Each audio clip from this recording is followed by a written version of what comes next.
Hörmətli izləyicilər, videoya xoş gəldiniz.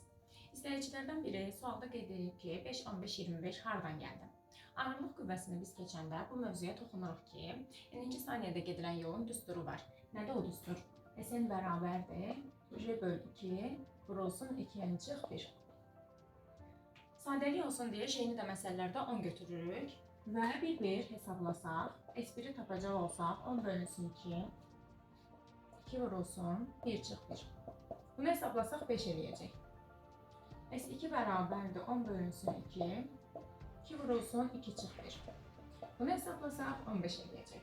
Və bu qayda ilə davam eləsək, 5, 15, 25, 35 belə cavablar alacaq. Yəni sərbəst düşən cisim birinci saniyədə 5 metr, ikinci saniyədə 15 metr, üçüncü saniyədə 25 metr və s. belə məsafələr gedib, ən sonunda gəlib yerə çatır. Məsələn, desələr ki, cisim 3 saniyə müddətində sərbəst düşüb, onda avtomatik cavab 45 metr olacaq. 45 metr hündürlükdən düşüb. Niyə? 5, 15, 25. Hayır, 35'i götürməyim. Çünki 3 saniyəyə düşüb. 5, 15, 25. Gəldi yerə çatdı. İzlədiyiniz üçün təşəkkürlər. Ümid edirəm ki, artıq bu məsələ sizə aydın oldu.